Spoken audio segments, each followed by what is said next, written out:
สิแนะนำให้ทางออกหรือให้เนื้อยะให้แนวคิดแต่ละคนโดยเรียกว่าผู้ที่มีกำลังใจขันต้นขันต่ำบารมีขันต้นขันกลางขันสูงว่าไปพยายามฟังทำให้บ่อยฟังทำให้มากเด้อฟังอยู่เรื่อยๆแม้นเฮาสิเฮ็ดบ่ได้ก็ช่างเถอะเฮ็ดบ่ได้ก็ตามสำหรับคนที่ว่าบ่บ่มีเวลาในการนั่งในการสมาธิในการสวดมนต์อหยังก็แล้วแต่หรือยังปกครองหรือของข้าและกังวลในศีลยังมีความกังวลในศีลเฮ็ดบ่ได้ดอกยังขาสัตว์อยู่ยังหาอยู่หากินอยู่จังสินี่เราสิให้กำลังใจให้แนวทางให้ข้อคิดให้แง่คิดเบิดเอาทั้งเบิดแต่ละคนเนี่ยบ่ให้ของบ่ให้ค่าเลยแล้วก็ให้ทุกคนเฮ็ดเป็นเครื่องป้องกันตัวเองให้อย่างน้อยๆก็ให้พ้นอบายภูมิแม้นมันบ่ทันได้บรรลุหยังก็ช่างนี่สำหรับขั้นต้นที่เฮ็ดให้เจ้าของพ้นจากอบายภูมินรกเปรตเดรัจฉานหมื้นี้ให้พ้นจากหม้องนี้ได้ก็ยังดียังดีอยู่ที่เพราะทุกอย่างสำคัญที่จิตจิตตะจิตเป็นผู้คิดผู้นึกผู้ปรุงแต่งแสวงหาสร้างสมแม้กระทั่งสะสางจิตเป็นผู้คิดนึกปรุงแต่งเด้อเวลาใดที่เฮาคิดนึกปรุงแต่งในเรื่องบ่กังวลบ่สบายใจเวลานั้นก็เป็นทุกข์ความรู้สึกก็เป็นความรู้สึกที่วิตกกังวลเป็นเฮ็ดให้เหนี่ยวรั้งเฮ็ดให้เฮาบ่สบายใจความรู้สึกลักษณะนี้เป็นความรู้สึกของอบายภูมิมีนรกเป็นต้นนรกเปรตสัตว์เดรัจฉานพวกนี้ที่นี่คนที่ว่านั่นก็คือให้ซุมื้อนี้มันหาฟังง่ายนั่นแหละใส่โทรศัพท์เปิดไปโลดเปิดฟังใส่หูฟังเอาจังซี่บ่สิเป็นนายพรานล่าสัตว์หรือนายพรานเบ็ดอยู่ก็ช่างหาอยู่หากินแบบใดก็ตามพยายามละตัวคำว่าเจตนาออกนี่ให้แนวทาง คำว่าเจตนาที่มันจดจ่ออยู่ที่มันตั้งใจอยู่คือคนไปหาไซเบ็ดหาลงมองลงอวนนั่นแหละลงมองก็ดีไซเบ็ดไซอวนไซมองไซด่างบอกหลายๆภาษาเออความคิดของเฮาสิคิดถึงมองหันปลาหลายมองนี่ปลาหน่อยมองนี้มีไม่จังซั่นจังซี่สิได้มื้อนี้สิได้พ่อขายบ่นอสิได้พ่อนั้นพ่อนี้บ่นอเพราะว่าคนที่ไปล่าสัตว์ในภูในผาก็ช่างนะนี่บอกแนวทางใส่ซะเบาเอาใส่หูฟังข้างหนึ่งเอาเออจิตเจตนาของเฮามันสิบ่มันสิถูกลากไปทางฟังธรรมมันสิไปคิดพิจารณาโดยธรรมฟังไปโอ้แม่นความเพิ่นเด้โอ้ยอันนี้เฮาเฮ็ดเพราะท่านใดเว้ยอันนั้นอันนี้โอ้เฮ็ดจังไดก็ทุกข์ยากอยู่มันก็ยังดีที่ว่าเฮาสิไปเกิดอารมณ์ในความบ่สบายใจนั่นแหละจังว่านี้คือให้แนวทางเด้อเป็นขั้นต้นถ้าสิยกตัวอย่างในนิทานธรรมบททั้งหลายคือเทวดาเต่าทองนั่นแหละมันก็บ่ได้เฮ็ดความดีอีหยังดอกถ้าสิว่าเรื่องความดีแถมซ้ำมันเองเป็นคนที่กินเหล้าซ้ำเหล้านี่เป็นเรื่องที่หนักสุดเป็นคนเมาเป็นคนเสียสติตลอดถ้ามันบ่ไปปรับปรุงตัวเองมันโดยทางหน้ามันก็ต้องตายจากอันเทวดาตัวนั้นแล้วมันก็ต้องลงนรกเมื่อลงนรกแล้วมันก็เรียงลำดับเปรตเรียงระดับเปรตมาเรียงระดับเป็นเดรัจฉานเมื่อเรียงระดับเดรัจฉานมาได้มาเป็นคนเป็นคนง่อยเปียเสียขาปัญญาอ่อนอีกถ้ามันบ่ปรับปรุงตัวเองนี่คือเป็นกฎแห่งกรรมเป็นแบบนี้อยู่แล้วแต่ว่าบาดนี้มันเห็นอานิสงส์ผลที่มันได้มาแนวนี้แล้วมันก็ยังมีโอกาสอยู่เพราะว่ามันตายโดยการจำพระพุทธเจ้าเลื่อนเทวดาเท่าทองมันหาเลาะกินแตะเหล่าดอกบ่เฮ็ดเวียกเฮ็ดงานแม่มันหยังดอกจังซั่นแหละแต่ว่าบาดสิตายที่ มันนึกถึงภาพพระพุทธเจ้าโดยเรื่องเล่าของมันก็คือ เออเขามีบุญเขามีงานต่างๆในการให้ทานนั่นแหละบัดนี้ภิกษุ30 รูปนี่แหละมาถามมาโยมทางไปวัดไปทางใดมันแล้วเอาตีนสี่เอามันขามมันเขาเลิกแล้วเขาจะเข้าไปถวายของตะกี้แห่บ่ได้แห่ในวัดเด้แห่อ้อมบ้านแห่อยู่ในบ้านต่างหากพ่อต่างๆอันสิเข้าปากวัดปุ๊บนี่เครื่องลื่นเรื่องบันเทิงตีกลองของชิงฉับหรือลูกกับตะกี้ก็ดีถูกวางไว้ข้างนอกเบิดบ่ได้เอาเข้าข้างในมันบ่ม่วนมันก็เลี้ยวไปเห็นพุทธเจ้านั่งเป็นประธานอยู่ทางปุ่นเลี้ยวเห็นพระพุทธเจ้านั่งอยู่ในอาสนะอันสมควรที่เขาเจ้าตัดแต่งไว้ดีแล้วนี่พูดถึงพระพุทธเจ้ากัสสปะเด้นี่พระพุทธกัสสปะเด้นี่มันบ่ม่วนมันบ่มักแล้วมันก็เลยเมื่อ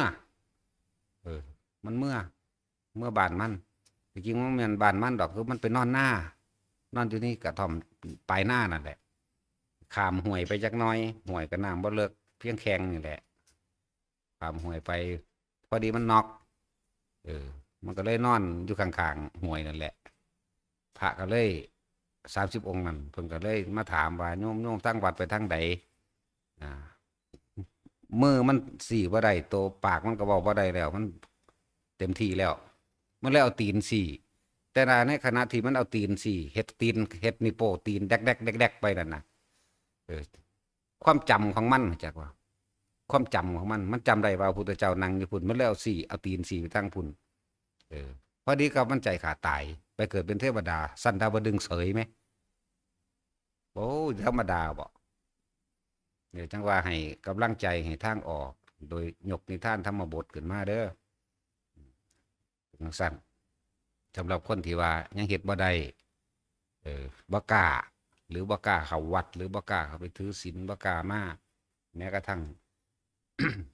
วันพระในเดือนหนึ่งก็มี4เนาะมี4 วันจังซี่บ่กล้าสละออกมาจังซี่นะในปีหนึ่งมีเท่าใดแท็กซี่12 4เป็นติบ่แม่น46บ่48บ่ปีหนึ่งมีวันพระทั้งวัน15 ค่ำและ8 ค่ำ48 มื้อหนึ่งคนเฮาสิสละตัวเองแค่48 มื้อนั่นที่จริงบ่ได้เต็มมื้อซะด้วยซ้ำไปดอกนิดๆหน่อยๆก็ยังบ่ได้มันขนาดนั้นเด้365 มื้อนี่สิสละออกแค่40 กว่ามื้อสละบ่ได้แต่ว่าก็ให้กำลังใจโดยบอกไปตามลำดับขันมันเด้อพวกที่ยังมีกำลังใจอ่อนอยู่ขันต่ำอยู่หรือบางคนที่ทุกข์ยากเด้อคนที่ทุกข์ยากยังทำมาหากินนั่นนี่หลายอย่างนั่นแหละจังที่ว่ามานี่แหละร่วมอยู่ในหมวดนี้นํบางคนอยากถวายของนั่นนี่แต่ว่าบ่มีเงินบ่มีสิ่งของที่ไปถวายก็ใส่ดอกไม้นั่นแหละการถวายดอกไม้ธูปเทียนเป็นซื้อเป็นเครื่องระลึกนึกถึงเด้เพิ่นบ่เอาไปดมดอกไม้ก็ดีเพิ่นบ่เอาไปดมดอกประทีปดอกไม้ของหอมเห็นบ่ล่ะนี่ก็เป็นซื้ออย่างหนึ่งที่เฮ็ดให้เฮาระลึกนึกถึงพุทธเจ้าคนโบราณตะกี้ก็มีการถวายข้าวพระพุทธจังซี่มันบ่ได้ผิดได้บาปหยังดอกเพราะว่าเฮาซื้อถึงจิตหมายถึงว่าเป็นเครื่องระลึกนึกถึงนะเพิ่นบ่สันดอกพระพุทธรูปนั่นนะเห็นเขาเถียงกันเรื่องจังสันจังสีนำอันใดที่มันเป็นกุศโลบายในการน้อมนึกถึงพุทธเจ้าก็เสียมาขัดมาแย่งกันเฮ็ดหยังสิมาเว้ากันเฮ็ดหยังว่าบ่ได้บุญเป็นบาปมันสิบาปหาแม่มันทั้งใดยังสิไปเป็นบาปใดก็สั่นดอกไม้ก็เป็นของประจำที่คนเคยชินอยู่แล้วก็บาปทันตัวเพิ่นบ่ไปดมดอกบ่บาปเฮ็ดโลดถวายน้ำหิ้งพระจิตความคิดของเฮานี่นึกถึงพระพุทธเจ้าถ้ำสงฆ์ถวายข้าวเส้นขันหมักกะยองจังซี่นะ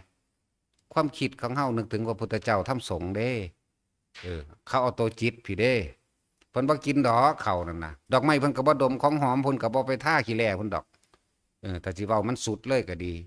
ธูปก็คือกันเทียนก็คือกันจะไปหาว่าแต่นางสั่นหลายเนี่ยมันเป็นประเด็นขึ้นมาบ่มีปัญญาขนาดนั้นบ่ในการน้อมโน้มเฮ็ดให้คนนึกถึงพุทธเจ้าอีนี่น้อยเนาะพระท่านได้ถึงวัดทันตัวนี่ก็เว้าเรื่องพระพุทธเจ้าสมัยกัสสปะพร้อมพุทธเจ้าก็ปลายสมัยเด้นี่ เริ่มสิเข้าสู่แม้กระทั่งเนี่ยอันนี้เป็นเรื่องปลายสมัยแล้วของอีน้อยนี่เด็กน้อยเลี้ยงงัว13 ปีนี่แหละ13 ปีมันไปเลี้ยงงัวป่านนี้มันก็ไปได้ดอกหูส่างก็เห็นดอกหูส่างดอกบักใหญ่เหลืองๆดอกมันก็ดีใจพุ่นมันนึกถึงพระเจดีย์พุ่นเด้มันนึกถึงเจดีย์ที่บรรจุพระบรมสารีริกธาตุของพระศาสดาพุ่นเด้มันก็ฟ้าวตีงัวไปมันก็บ่เบิ่งทางล่ะแต่ใจมันนึกถึงเจดีย์เด้มันถึงงูเห่าก็ตายมันคือไปสวรรค์ได้สั่นอีหยังไปตัวจิตพี่เด้ตัวคิดตัวนึกพี่เด้พาไปพูนมันไปจำเอาพระธาตุเด้นี่ตั้งหากเลยมันได้ดอกไม้มันก็ดีใจมันเป็นคนทุกข์มันก็รับจ้างเลี้ยงงัวซื่อๆเนาะพอได้ข้าวกินนึงอ่ะมันก็ดีจังซี่แหละถ้าเอาตัวจิตแหละเอาตัวนี้แต่ว่ามาถกเถียงกันเฮ็ดหยังเรื่องจังซี่อันใดอันที่มันชินอยู่แล้วว่าถวายดอกไม้คือบ่มาเถียงกันว่ามันบาปนะซั่นมันบ่บาปดอกถวายเขาพระพุทธเขาปั้นน้อยๆดอกพอเป็นเครื่องระลึกซื่อๆหรือเอาหิ่งน้ำเอาแก้วน้ำถวายจังสีนามันเป็นเครื่องซื่ออันนี้เป็นซื่อกลางนึกถึงตัวจริงมันคือตัวใจเนี่ยบัดนี้คนนั่นนอนน่ะบ่ได้หยังซื่อได้ล่ะนอนกราบหมอนนั่นน่ะอันนั้นก็หมายคำว่ากราบหมอนซื่อๆตามที่เฮาว่าแต่ว่าจิตของเขาความคิดของเขาคิดถึงพระพุทธพระธรรมพระสงฆ์เด้แม่นบ่เอาตัวนี้เด้เป็นตัวกุศลเอาตัวนี้เด้เป็นตัวนึกถึงพระพุทธเจ้าธรรมสงฆ์ตัวนี้บ่ได้เอาซื้ออย่างอื่นๆดอกนะมีจังว่าให้กำลังใจมันบ่บาปดอกเด้อพวกสิถวายเขาพระพุทธหรือเปลี่ยนน้ำหิ่งพระจังสี่ก็เฮ็ดไปบัดนี้คนที่สวดมนต์ระลึกนึกถึงหังบ่มีหยังตัวมันคือไปได้เห็นบ่ล่ะก็จังสั้นแล้วคนภาวนาพุทโธมั่งธัมโมมั่งสังโฆมั่งหรือสวดอิติปิโสแล้วตายไปจังสี่จังสั้นแล้วก็ไปตามนี้แต่ว่าให้กำลังใจได้พูดเรื่องการทำหน้าของเฮาเนี่ยนะหน้าของเฮาที่เฮ็ดมาทั้งเบิดหญ้าเฮาก็เอา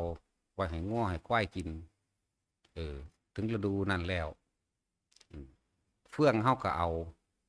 ไว้ถ้าให้งัวให้ควายกินคือกันและทำประโยชน์อย่างอื่นแกบเฮาก็เอาห้ำเฮาก็เอาข้าวเม็ดเฮาก็เอาข้าวสารดีหลายๆเฮาก็เอานี่เปรียบเทียบให้ฟังให้แนวทางเบิดทุกคนทุกอย่างมีประโยชน์ทั้งนั้นแต่ว่าน้อมประโยชน์ให้มันเป็นน้อมประโยชน์ใส่จิตใส่ใจเด้อจักว่าล่ะหญ้าเฮาก็เอาเพราะมันเป็นประโยชน์และเป็นอาหารของสัตว์อื่นได้เกี่ยวข้าวแล้วเฟื่องเฮาก็เอาเพราะว่าเป็นประโยชน์อย่างอื่นใดคือกันหมายถึงบุคคลทั้งหลายที่เฮาแนะนำอยู่นี่แหละเฮาบ่ได้ว่าก้าวใส่ไล่เฮาบ่ได้ก้าวไล่กับไผเลยเฮาให้แนวทางทั้งเบิดนะแนวทางเขาทั้งเม็ดดีเม็ดลายอันเป็นแกลบเฮาก็เอามาปรับปรุงพื้นดินที่มันเข้มที่มันจืดแกบก็เอาห้ามก็เอาห้ามก็เป็นทั้งอาหารได้ข้าวปลายเฮาก็เอาข้าวสารเม็ดดีเฮาก็เอาเด้อเนี่ยบ่ได้ให้เสียจักอย่างเพราะทุกสิ่งทุกอย่างอยู่ที่ใจของเฮาจิตของเฮาจึงบอกแนะนำทางให้แต่ละคนให้กำลังใจกันตัวถวายเทียนมันบ่บาปติเห็นบ่ล่ะเป็นหยังคือจังสิมาว่าถวายเขาพระพุทธได้บาปมันบ่บาปดอกเฮาก็เทียบใส่กันตัวถวายดอกไม้ก็คือถวายเป็นประจำปกติอยู่แม่นบ่ล่ะมันเป็นแค่เครื่องซื้อหรือเป็นสัญลักษณ์อันหนึ่งซื้อดอกบ่บาปเฮ็ดโลดบ่บาปดอกไอ้คิดนึกติผู้นั้นสั่งผู้นี้ตัวนี้ล่ะตัวบาปเห็นแก่ตัวนึกอยากไปลักของเขานี่นะตัวบาปนะว่าล่ะทั้งสั้นตัวให้กำลังใจแต่ละคนเด้อป่านนี้พูดถึงว่าเทวดากบเมนทิกะแปลว่ากบนะแปลว่ากบ กบตัวนั้นมันบ่ได้แม่นคนเนี่ย4 โมงกว่านี่พระเพิ่นทำวัดอยู่ใต้ต้นไม้มันสิเบิ่งอยู่ตลอดเบิ่งตามันก็จำเอาภาพพระหมู่พระสงฆ์เด้ห หูมันก็ฟังไปเรื่อยเด้เนี่ยมันก็บ่ได้มีเครื่องซื้อหยังเด้ล่ะมีแต่ซื้อจิตพวกคนเลี้ยงงัวเลี้ยงแกะคือเก่านั่นแหละมาฮอดก็ย่างไปทางหน้ามันอยู่ดอกแต่ว่ามันสิได้โอกาสสิพลาดจากการฟังธรรมมันเลยหลับตาไว้กบนั่นนะโอกาสแบบนี้หายากแม้มือหนึงก็มีอยู่ซุมื้อแต่ว่าบ่ฮู้ว่ากูสิตายยามใดมันก็หลับตาไว้มึงบ่เห็นกูดอกความหมายกบรู้จักบ่มันหลับตาไว้มันเลยว่าคนนั่นมึงบ่เห็นกูดอกตั้งแต่มันบ่เห็นคนหูมันฟังไปตีบัวตายซ้ำถามมันเบิ่งมันบอกว่านี่รู้สึกว่าเสียวแฟบอยู่นิดหน่อยแต่ว่าเกิดขึ้นมามีร่างกายเป็นคนอยู่ข้างบนเลยโอปาติกะนี่คืออุบัติขึ้นเลยเด้ใหญ่ขึ้นเลยเด้ได้กายทิพย์ขึ้นมาอย่างงามเลยนั่นแล้วจังสั่นตัวตะกบมันก็ยังใส่ความคิดของมันเองเป็นซื่อไปเกิดนะนี่พูดถึงความไปเกิดทางสุคติเด้อจิตเป็นผู้คิดผู้นึกผู้ปรุงผู้แต่งแสวงหาผู้สังสมและสะสางจิตนั่นแหละพาเกิดพาตายจากบ่ละความคิดที่มันกระทบกระทั่งแล้วมีความคิดความนึกเกิดก็เป็นอารมณ์แต่ว่าอันนี้เป็นว่าอารมณ์อันเป็นกุศลอารมณ์กุศลเด้ออันที่ว่าอยู่นี่มันก็ไปเกิดไปทางสุคตินะเป็นสั้นก็อีเกียนได้สันบัดนี่รู้จักอีเกียวะค้างคาวนั่นน่ะในตำรามันก็มีจะตั้ง500ตัวพระเพิ่นก็ทำวัดคือกันนี่แหละทำวัดเช้าทำวัดแลงบัดมันเพลินในมือหนึ่งมันเพลินก็ยังว่าปล่อยขาออกจากกำแพงถ้ำตกลงมาโมงขี้ดินตายเบิดไปเกิดเป็นเทวดาเบิดฝูงกันไหมแต่ก็มาได้เกิดเป็นหมู่ภิกษุสงฆ์ในสมัยนี้นะบรรลุธรรมเฉยเนี่ยก็จังสั้นแล้วอย่าคิดได้ว่าอานิสงส์แห่งการฟังธรรมมันนะบ่มีมากยิ่งกว่าสิ่งใดอีกเพราะเกิดจากการได้ยินได้ฟังนี่แหละคนเฮาถ้าบ่ได้ศึกษา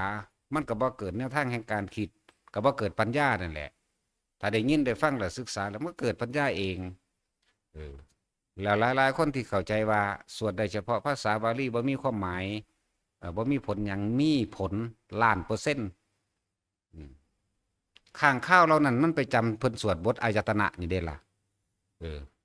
ข้างข้าวเรานั่นเพิ่นสวดในอายตนะภายนอกและภายในนั่นแหละอย่างที่พวกเฮาสวดอยู่นี่นะกรรมฐานปาฐะอย่างนี้นะลืมแล้วนี่ก็เลย บ่ลืมดอกว่ามันใบเวลามันสินึกบ่ออกมันก็บ่ออกเนี่ยที่พวกเฮาสวดกันอยู่นี่อายตนะ12ธาตุ18อย่างนี้นะอาจตนะ12ธาตุ18อินทรีย์อย่างนี้ละลืมละเนี่ยพวกเฮาสวดกันอยู่ซุมื้อนี่แหละบ่ซุมื้อดอกว่าเฮาเว้น3มื้ออยู่นี่แหละบทนี้ที่เขาเจ้าพระพุทธเจ้าฮู้อุปนิสัยแสดงธรรมต่อบทนี้บรรลุธรรมมั้ยบรรลุอรหันต์มั้ยนี่บอกว่ามันบ่มีความหมายรอบครอบกว่านั้นเด้อผู้ธรรมทูตพวกขี้ทูตแต่ธรรมทูตมันใครอยู่ไอ้ขี้ทูตนี่ที่มันบ่ใครก็ค่อยตำหนิแต่กันหาแนวทางออกให้กันให้คิดถึงมันออกตัวจังซั่นตัว ตอนนั้นเขาเป็นสัตว์ซะด้วยซ้ำไปเขาเป็นสัตว์เป็นอีเกียเนี่ยอายตนะภายนอกภายในน่ะในบทนั้นมันมีธาตุเรื่องอายตนะ6แล้วธาตุ12อินทรีย์หยังละ18อย่างนี้ละแน่บาดสิคิดบาดสิเว้าออกมันก็บ่ออกได้โคตรหัวหามึงนี่ จะเป็นแม่มึงยังเด้ เป็นจังซั่นแหละแต่ว่าจักสิอธิบายยังกระดอดอกภาษาพอสำนันไผก็ดีเนาะเอาความละเอียดละออให้ทุ่มเทให้ขนาดนั้นแจกแจงให้ขนาดนั้นยังพอสำนันจังซั่นแล้วพุทธเจ้าแสดงธรรมต่อในบทนี้บรรลุอรหันต์ได้นี่แหละจังบอกว่าอย่าดูถูกอย่าประมาทคำสวดคือคำสอนเด้อคำสวดที่พวกเฮาสวดอยู่ซุมื้อนี่ก็คือคำสอนพุทธเจ้าเป็นการรักษาคำสอนเป็นการรักษาพุทธวจนะเด้เป็นการรักษาคำสอนของเพิ่นไว้ตอนนี้เฮาบ่ฮู้จักภาษาก็ได้แต่อันตายไปแล้วมันสิฮู้ภาษาเพราะมันเป็นภาษาใจบัดเป็นการรู้เข้ามาภายในเลยนะมันปลาดุกเด้อสัตว์ก็สมัยพระพุทธเจ้ากัสสปะคือเขาตัวพระองค์นั้นเพิ่นหัดสวดบทกุศลาบ ทกุศลากุศลาธรรมากุศลาธรรมาเพิ่นอยู่ท้ายเรือผู้เดียวเพิ่นเพื่อเอาหนังสือมาเปิดเบิ่งต้องปลาดุกมันหึยินมันก็ลอยไปข้างเรือตีข้างเรือไปเลยโจนข้ามแม่น้ำไปพอดีค้นหาปลาซ่อมซักจึกตายซ้ำมันไปหูเมืออยู่พุ่นเด้ดาวดึงพุ่นเด้แน่สัตว์คักๆเด้นั่นมันก็จื้อแต่กุศลาธรรมากุศลาธรรมาจิตใจตอนนั้นมันพัดนั่นกับไผเด่นมันพอใจในกุศลเห็นบ่นี่ไปเกิดพุ่นแต่ก็มาเกิดเป็นภิกษุที่มักนั่งศิลิมานี่แหมภิกษุผู้นี้เด้มักนั่งศิลิมานี่แหมเมื่อใดบ่ได้ไปบิณฑบาตทั้งนั้นเนี่ยโอ้ยไข่สิซึกไปเอานั่งขนาดนั่งป่วยยังงามขนาดนั้นเนี่ยเบิ่งดูนึกถึงนั่นแหละนั่งศิลิมาได้ตายแล้วพุทธเจ้าว่าอย่าฝังอย่าเผาปล่อยไปจังสั่นปะเปื่อยไปจังสั่นเอามันได้หามือ6 มือซะก่อนครบมันก็ขึ้นมันน้ำน้องไหลแตกปุออกตัวเป็นประสัตท่านแล้วพุทธเจ้าก็ได้เอาพระผู้นี้ไปแสดงธรรมให้ฟังก็แสดงเรื่องกุศลอกุศลนี่ได้ล่ะนั่นแหละเลยมีประเภทนี้การสวดมาตะกี้ก็เลยไปกิ้งกันน่ะมีไผนิมนต์ดอกเพิ่นไปเอาเองเพิ่นไปเอาเองเพิ่นไปแสดงธรรมเพิ่นเอิ้นพวกเศรษฐีเจ้าฟ้ามหากษัตริย์เพิ่นเอิ้นมาแล้วก็หมู่ประชาชนทั้งหลายมาแล้วก็ภิกษุมาอีกแต่ว่าภิกษุพวกนั้นโดนหนักกว่าหมู่ให้ไปนั่งใต้ร่มนั่งดมเอาคักๆนี่มันก็ถามตัวบางทีแม่นางมีราคาเท่าใดบอกกะ 1,000 กหาปณะตอนนี้ตถาคตสิขายให้เอาบ่นี่นะแค่วัน1 กหาปณะมีไผเอาอยู่บ่ไผสิไปเอามันเน่าล่ะเนาะไปจังสั่นตัวเพิ่นก็แสดงทำไปแสดงเลยบรรลุธรรมเห็นบ่ล่ะไปจังสั่นล่ะสัตว์เดรัจฉานเด้นั่นก็ดีพระภิกษุองค์นั้นองค์ที่มักนั่งศิลิมานะนั่นก็เดรัจฉานข้างข้าวก็เดรัจฉานจังสั่นตัวคิดว่ามันบ่มีความหมายบ่มันมีเด้อนั่นแหละอย่าไปว่าให้กันแนวนั้นนั่นแหละมันสิเป็นภาษาเป็นการรักษาต้นแบบต้นฉบับแห่งภาษารักษาไว้คำแปลเฮาก็มีเฮาก็แปลอยู่ได้สั่นบัดสิแปลมันก็แปลพวดๆอยู่เด้ล่ะบัดสิบ่แปลมันก็นึกบ่ออกจังซี่แหล้วจังเป็นหีแมวหยัง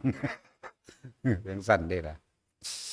นั่นแหละจังว่าให้กำลังใจแต่ละคนมันบ่ผิดมันบ่บาปดอก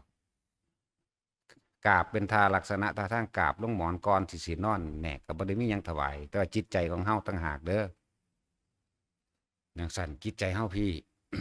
บ่ได้แม่นตัวนึกถึงใส่จิตใส่เจตนานึกถึงเป็นกุศลก็ไปเกิดทั้งกุศล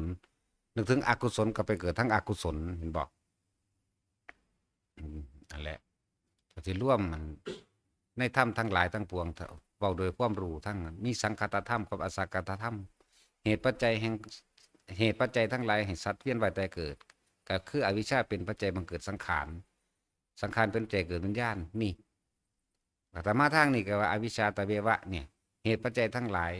ให้สัตว์ทั้งหลายหยุดการเวียนว่ายตายเกิดคือการรู้เท่าทันสังขารคือความคิดนั่นเองแน่คือ2เหตุนึงเด้สังคตะกับอสังคตะเหตุจังใดเฮาสิหยุดได้นี่สังหากนะสำหรับผู้ที่ยังมีกำลังใจอ่อนอยู่หรือว่าคนทุกข์คนยากเด้อเฮาสวดมนต์บทใดบทหนึ่งไว้ก็ได้เพื่อเป็นเครื่องอยู่ของความคิดเฮาเองเป็นเครื่องอยู่เพื่อสิตัดความกังวลตัดปริโภทหรือว่าตัดนิวรณ์ก็ว่าไปตัดความกังวลปริโภทก็ว่ากังวลกังวลหลายอย่างแต่เป็นพระก็ว่ากังวลในการก่อสร้างเป็นกังวลในการรับญาติกังวลในหลายๆอย่างนั่นแหละนั่นเท่าไหร่18อย่างในความกังวลถ้าเป็นคนกับกังวลคือกันนั่นแหละ หลายอย่างที่พวกเขาท่านได้ศึกษาได้เรียนรู้อย่างก็ดีจะให้ทุกคนตัดความกังวลออกโดยการสวดมนต์คนไปหาไซเบ็ดซิดเบ็ดก็สวดมนต์ไปนั่งบ่ได้ฟังธรรมก็ได้เด้อล่ะสวดก็สวดอยู่ในใจผิดไหมนึกอิติปิโสอยู่ในใจผิดไหมสมมุติว่าอิติปิโสหรือว่าสมมุติว่าสิสวดบทญาณีสิสวดบทกรณีสิสวดบท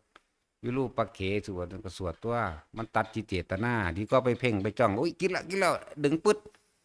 โอ้ยนั่นแล้วนี่โอ้มื้อนี้กูจะเอาได้กินได้อยู่บ่น้อคิดเรื่องสี่เนี่ยกังวลเห็นบ่ล่ะ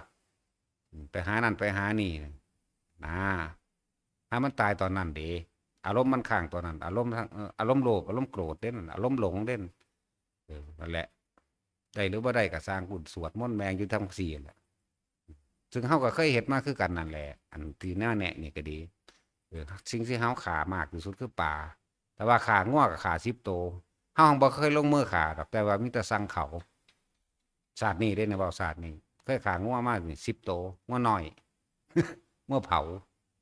ตะกี้เป็นเฒ่าแก่ขางัวนำเด้แต่เหลือโตนคือหยังมาคิดพอแล้วก็ดีแต่สดใสแล้วล่ะพวกนี้ใครแน่อยู่เขาก็จะแล่นหาที่สูงของเขาคือกันสั่งเขาบ่ได้ลงมือขาบ่กล้า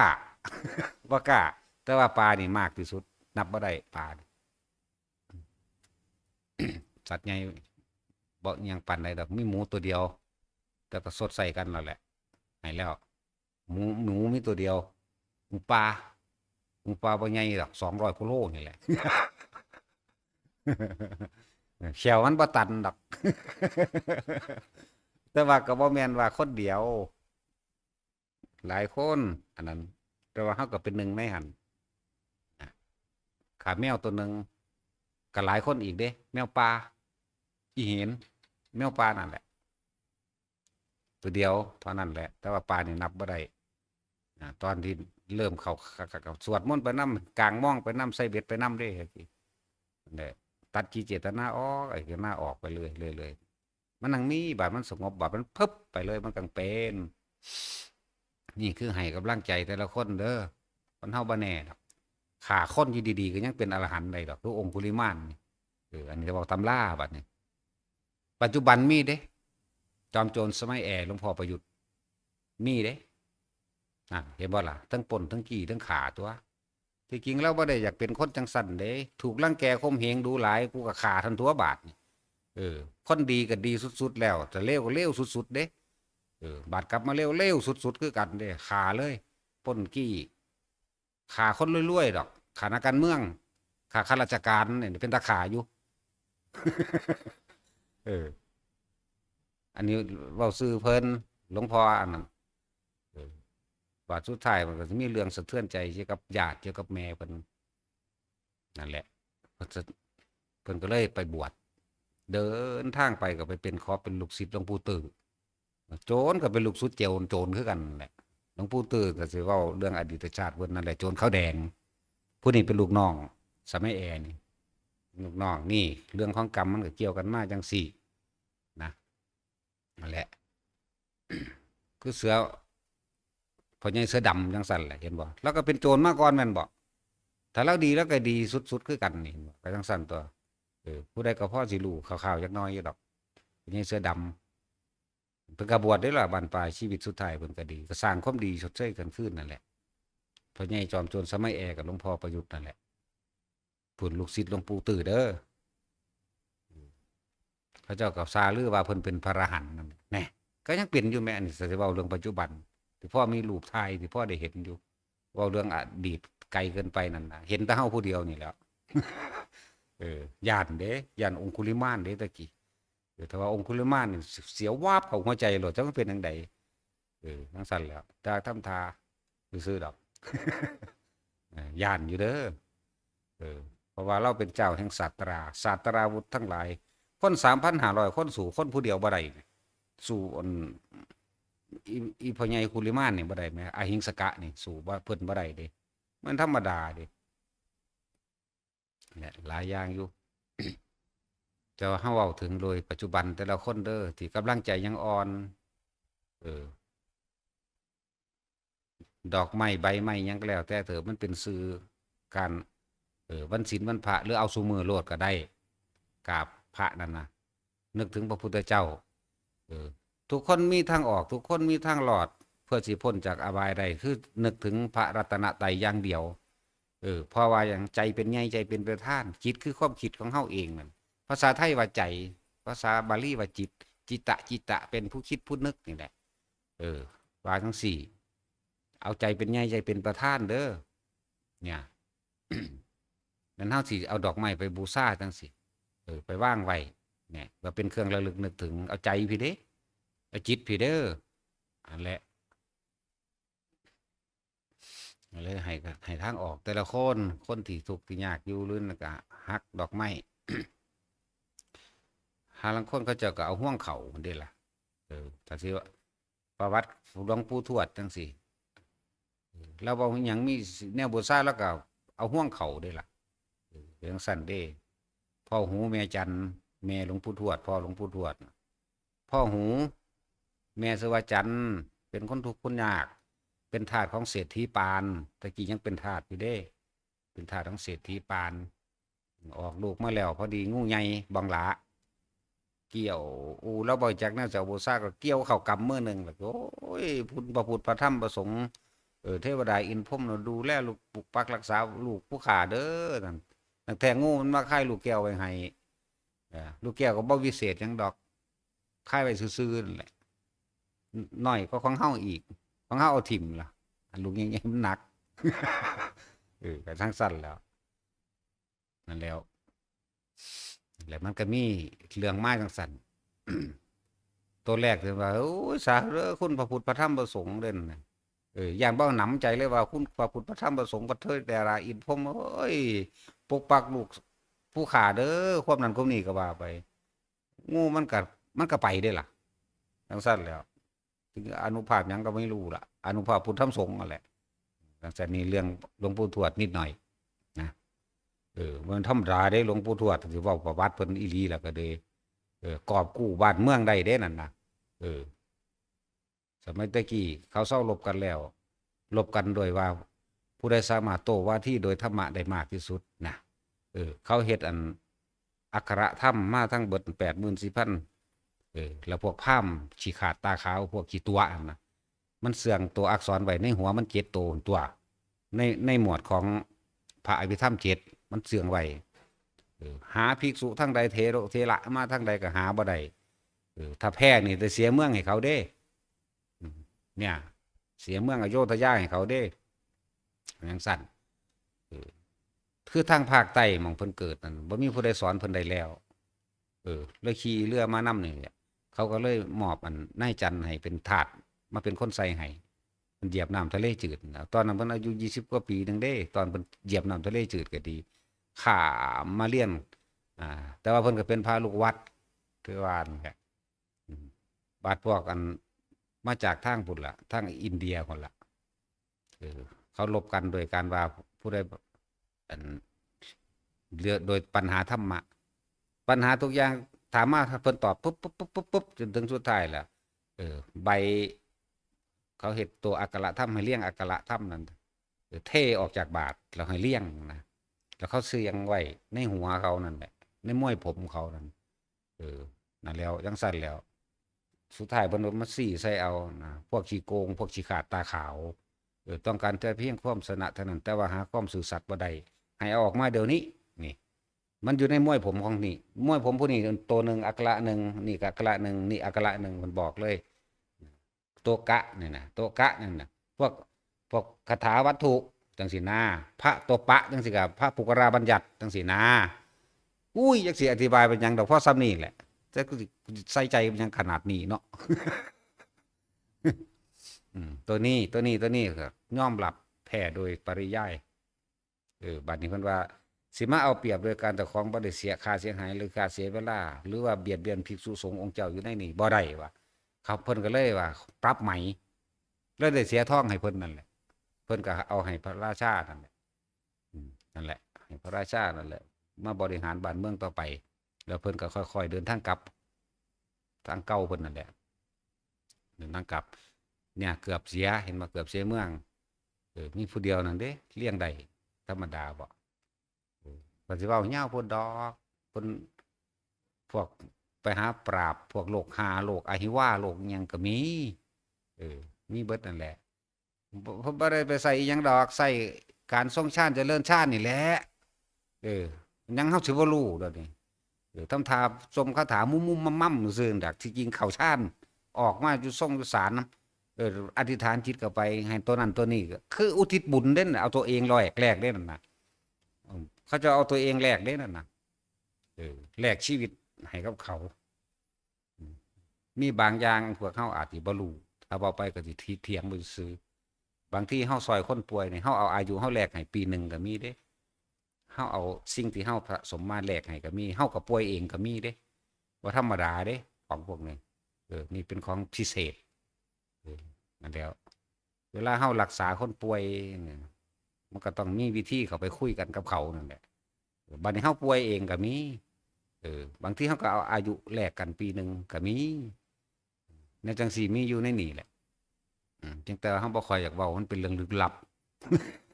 ที่จริงบ่ได้ลึกลับภาษาของพ่อสำนีนะนั่นแหละ แบบนี้ก็มีเลยเถิดไปแล้วนี่ เลยเง่าวไปแล้ว แล้วกันแนวการปฏิบัติมาหลายๆอย่างที่ในตำราอาจจะบ่มีบันทึกไว้จังซี่อย่างเช่นว่าสัตว์ต่างๆมาขอบุญจังซี่เทวดามาขอบุญผีมาขอบุญโดยจิตวิญญาณของหมูของสัตว์ของป่าของหยังมาขอนี่มีสำหรับเฮาก็มีอยู่แล้วจังซี่ก็มีเด้ตำราอาจจะบ่ได้บันทึกไว้เห็นบ่อาจจะบ่ได้มีมันหลายเด้ภิกษุอยู่ในหันเท่าใดล้านเนาะเท่าใดล้านเท่าใดโกฏอยู่เฮ็ดจังไดล่ะจังสิไปจดบันทึกได้แต่ละองค์ทั้งเบิดเห็นบ่ซั่นเพราะซั่นเพิ่นสิให้อุทิศบุญให้สรรพสัตว์บ่บ่แม่นว่าอุทิศบ่ได้ผลทานบุญกุศลกรรมดีแต่คำว่าบุญอุทิศให้กันบ่ได้บ่ให้ได้แต่ว่าขึ้นอยู่กับว่าสิได้หรือบ่ได้บุญคือความสงบภายในใจของเจ้าของเองเฮาใส่อำนาจฌานตอนเฮาเจริญฌานเจริญสติปัฏฐาน4ของเฮาอยู่แล้วอย่างที่เว้าอยู่เรื่อยๆนั่นแหละเวลาเข้าสู่ความสงบถึงขั้นนี้ปุ๊บแล้วเฮาสิแผ่ออกเอาความรู้สึกเจ้าของนี่แผ่ออกให้ผู้อื่นได้รับความรู้สึกที่สงบเย็นคือกันได้นะผู้ใดก็ได้ผู้บ่ได้ก็ว่าได้จังซี่นะแม้นอย่างน้อยๆลงไปในนรกในเปรตจังซี่เขาก็ดับกระหายได้แม้ชั่วขณะหนึ่งก็ยังดีเด้เป็นจังซั่นแหละอันนี้เว้าเรื่องเจ้าของดอกคือเขาเจ้าเขียนอันเรื่องพระมาลัยเด้ซั่นพระมาลัยลงไปในนรกนั่นก็ดับเย็นไปเลยเด้ล่ะแต่ว่าบ่ได้พ้นก็สร้างแต่ชั่วขณะหนึ่งก็ยังดีเรื่องพระมาลัยคือพระโมคคัลลาไปแล้วเพิ่นมักไปเที่ยวสวรรค์นรกลักษณะนั่นแหละช่วงขณะที่เพิ่นไปก็ยังดับเย็นได้เรียกว่าเย็นได้พวกเปรตเคยหิวโหยเคยคั้นเคยค่ายเคยเสียดแทงจังซี่มันก็หยุดเจ็บปวดในขณะนั้นได้คือพระโมคคัลลาไปจังซี่ต่อมาก็ยังว่ามีพระอันมาลัยนั่นแหละหลายองค์อยู่ดอกซุมื้อนี่แต่ว่าเขาเจ้าบ่ค่อยปากค่อยเว้าเรื่องจังซี่หรือหลวงปู่บัวนี่หลวงตาบัวนี่หลวงปู่หมั่นมื้อนี่เห็นบ่ล่ะนั่นแล้วแต่คนที่บ่มีประสบการณ์ด้านนี้แต่คนที่มีเขาเจ้าบ่คัดบ่แย้งดอกเขาเจ้าก็มีอยู่แต่ว่าอันขี้ทูดกุดถังน้ำเฮือนน้ำซ่านยังอันในหูเหี่ยวนี่อยากเถียงโลดกับพวกบ่เคยเห็นหยังความสงบแม้ชั่วขณะหนึ่งจักมันมีบ่มีเดี๋ยวมันมาเถียงกันนะหรือบางคนที่บอกว่าปาฏิฆาหกเขาว่าเวลาให้ทานพวกพระรับบ่บริสุทธิ์บุญนี่ก็อุทิศบ่ได้เบิ่งสิเปรียบเทียบนี่เบิ่งเด้อคนตะกี้บ่มีฮอดพระพุทธเจ้าบ่ทันได้มีศาสนาพุทธเกิดขึ้นมาได้เลยนั่นน่ะเขาคืออุทิศบุญกันได้เขาคือไปสวรรค์ได้แม่นบ่อุทิศแบบใดล่ะก็ยังบอกว่าบุญมันเกิดจากผู้รับเกิดจากผู้ให้ไม่ใช่ผู้รับฝ่ายหนึ่งบริสุทธิ์หรือฝ่ายหนึ่งบ่บริสุทธิ์บัดนี้ฟังคำพระพุทธเจ้าเว้าในไปหยังถวายพระพุทธทานให้พุทธเจ้านั่น100ครั้งสู้สังฆทานไม่ได้สังฆทานบ่แม่นว่าพระสงฆ์ทั้งหลายเหล่านั้นสิเป็นอรหันต์เด้เป็นปุถุชนนี่ก็สิอึดสิอยากหยังแต่ว่าในนามเข้าใจบ่ล่ะบาดถวายทานกับหมู่ภิกษุสงฆ์เหล่านั้นด้วยความบริสุทธิ์ใจของเจ้าของเองแล้วอุทิศบุญเพราะว่าเฮาบ่ได้หวังผลในทานมีจิตตุพันในผลแห่งทานและอุทิศใดนี่สมมุติว่าเป็นเรื่องของมีพระสงฆ์แล้วมีพระพุทธเจ้าพระธรรมสงฆ์เกิดขึ้นแล้วอันนี้มันเป็นหยังสิบ่ไปมันบ่ไปเพราะว่ามันขอไว้อันนึงนี่แหละความหมายของเพิ่นบ่ได้เน้นได้ล่ะว่าอรหันตสงฆ์บ่ได้ว่าจังซั่นนี่ล่ะแม่นบ่ซั่นเพิ่นไล่ลำดับให้เบิ่งอยู่นี่แหมเดรัจฉานเท่านี้ปุถุชนผู้ทุศีลเท่านี้ผู้มีศีลเท่านี้ผู้ทรงฌานเท่านี้โสดาสกิทาคาเท่านี้ไล่ไปจนฮอดพุทธเจ้าถวายให้พระพุทธเจ้าแม้100ครั้งสู้สังฆทานแม้เพียงครั้งเดียวไม่ได้เบิ่งบาดนี้สังฆทานบ่ได้ระบุได้ว่าต้องเป็นพระสงฆ์ เป็นพระสงฆ์หรือพระอริยะเท่านั้นบ่ได้ว่าได้ล่ะสงฆ์ซื่อๆนี่ไหมแน่ไล่ไปเบิ่งที่วัด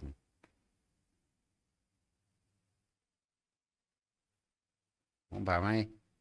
งงงักอยู่มึงเป็นอย่างฟ้ามือใส่อีกเด้นี่ นั่นแหละมันบอกว่าฟังบัดเล่นอันนั้นเล่นหาวหาแมงยังกระดอ สังฆทานบัดนี้คนกับคนเด้อในสมัยหนึ่ง บัดนี้อุทิศได้หรือว่าได้ที่ว่ากษัตริย์นั่นน่ะอยากได้เมียของเสนาบดีแล้วหาเรื่องสิขาเขาสิเอาเมียเขานั่นแหละกษัตริย์มันนั่นก็ดีหาวิธีว่าไปเอาดอกบัวยุสานั่นกับดินสีอรุณอยู่ใต้สะเด้อฮู้อยู่ว่ามันมีจระเข้มีงูใหญ่อยู่ทางใต้น้ำโอ้สิหาวิธีขาเอาเด้อสันผู้เมียผู้เมียกับหุงเขาวให้มันบ่ทันได้สุกดอกก็เลยเอาน้ำห้อนเทใส่เลยแล้วก็หุงเขาวได้บังข้าวหลามได้ตะกี้บังไม้ไผ่นั่นน่ะหุงเขาวแบบนั้นตะกี้ก็หุงหม้อดินนั่นแหละแต่ว่าโอ้มาบ่ทันดอกก็เอามากับเอาเขาวลงกับเทน้ำห้อนลงไปใส่ดอกปิดไฟก็ไปเลยเดินทางไประหว่างกลางทางไปเห็นคนเดินทางสวนเขามาเนี่ยสวนมานี่ผู้นี้สิไปป่าผู้นี้เขามาสิมาบ้านไปไกลเติบแล้วละก็สิห้างบ้านเจ้าของไปไกลคักแล้วละก็เลยขอแบ่งเข่าของเองนี่จักบ่เข่าในขบังข้าวหลามนี่แบ่งครึ่งหนึ่งให้คนเดินทางไกลคนผู้นั้นมีศีลบริสุทธิ์บ่คนผู้นั้นเป็นพระบ่เราคนผู้ให้ทานนี่ก็บริสุทธิ์บ่ได้บริสุทธิ์ได้ล่ะนี่ปุถุชนกับปุถุชนคือกันนั่นแหละ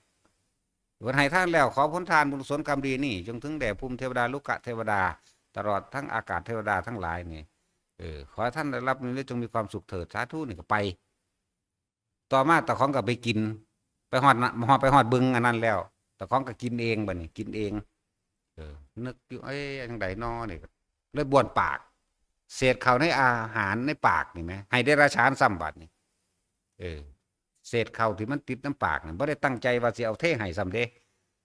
ที่มันติดอยู่นี่นะพอดีเห็นปลาซิ่ว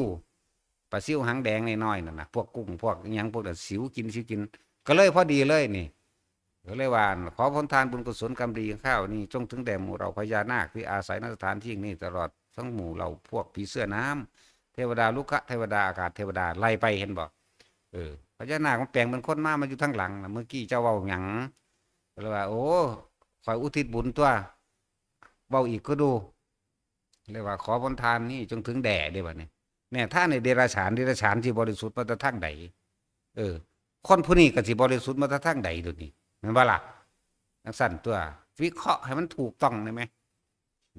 วิเคราะห์ให้มันถูกบ่แม่นว่าไม่ได้บุญหรอกนั่นแล้วจังสั่นแล้ว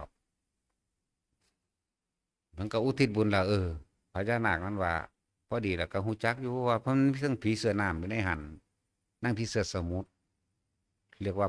ลูกขะเทวดาที่อาศัยอยู่ในหันนั่นแหละห้องว่าอีอ้วน มันเห็ดงามก็ได้มันเห็ดงามเห็ดจีไรก็ได้อีอ้วนอีหานั่นทั้งสั้นตัวพญานาคเลือกไปเอาดินเสียรุ่นมาให้แต่จังสั้นแหละกับพร้อมกับดอกบัวนั่นแหละมาให้นั่นอุทิศได้บ่ล่ะท่านให้สัตว์เดรัจฉานสับตอนนั้นบ่แม่นอาหารที่ดีซ้ำเป็นของหลังปากนั่นแหละฟังดีๆบ่แม่นว่าฟังหน่อยๆบ่ได้ติดตามอิหยังกับเฮาเลยมันก็จ่อเขามาจากอวดเลิศดอกอวดหาแม่มึงบอกถ้ามึงเก่งหรือมึงก็บวชทันตัวเนาะกูบ่คือหมู่เด้ถ้าสูรูอีหลีมันอยู่บ่ได้ดอกเรื่องธรรมะนี่เอาหน้ามันอยู่บ่ได้คนบ่อยากได้นี่มันอยู่บ่ได้มันออกมาแบบนี้เบิดน่ะนั่นแหละจังว่าขนาดท่านสัตว์เดรัจฉานก็ยังอุทิศบุญได้เป็นบุญบ่ล่ะบัดนี้เอาคำเว้าพุทธเจ้าเศษน้ำหรือพวกเทเศษอาหารน้ำทิ้งลงในแม่น้ำลำคลองต่างๆอันเป็นของเน่าของเสียยังได้บุญแม่นบ่ล่ะได้บ่ล่ะบัดโอ้ยจักสิถามเป็นหยังเดี๋ยวพ่อสำนันเนาะจะกล่าวไปย้ายกับใส่เจตนาเด้ท่านใดต้องการน้ำขอให้ได้น้ำท่านใดต้องการอาหารขอให้ได้อาหาร ขอพ้นทานนี้จงถึงแด่สรรพสัตว์ทั้งหลายไม่มีที่สุดไม่มีประมาณทุกหมู่เหล่าบรรดามีนี่คือสิ่งที่เขาเฮ็ดประจำพร้อมเพราะว่าเขาก็รู้มานานแล้วนั่นจังซี่ตะกี้เขาบ่มีเจตนาก็ยังเป็นบุญได้บัดนี้ใส่เจตนาและอุทิศบุญพร้อมเป็นของได้สองต่อได้ผูกมิตรจากบอกอุทิศบุญนั่นแหละผูกมิตรแล้วก็ได้มิตรที่เทลงไปในหันน่ะสัตว์สังเสร็จชะมันเต็มอยู่ในหันเด้มันบักหลายเด้มันสัตว์ได้บาดนี้ที่เฮาเทน้ำเสียเศษอาหารน้ำล้างถ้วยล้างจานนี่แม่น้ำเสียเทลงไปในกองขยะยักเยื้อตลอดทั้งน้ำคร่ำน้ำคลานี่มันยังได้บุญบัดนี้จะกล่าวอะไรกับผู้ที่ใส่จิตเจตนาในการที่จะอุทิศบุญมันเป็นยังสิบ่ได้บัดนี้นะโอ้ถ้ามึงหูมึงก็บวชแล้วล่ะบักห่าน่ะบักมันเว้าหั่นน่ะมึงสิเก่งแมงปานใดแบบนี้เนาะเข้าใจคำว่ารู้บ่รู้ของเฮานี่มันรู้ทันความคิดมันรู้อีหยังหลายอย่างเด้บ่แม่นรู้เพราะกระจอมาเดาดนเอากะเพราเด้จังซั่นแหล้วถ้าเว้าแม่มึงสุดๆโดดเด้โคตรพ่อโคตรแม่มึงนี่โดดเด้กิ่งหรือว่ากิ่งภาษานอนอยู่นั้นมัน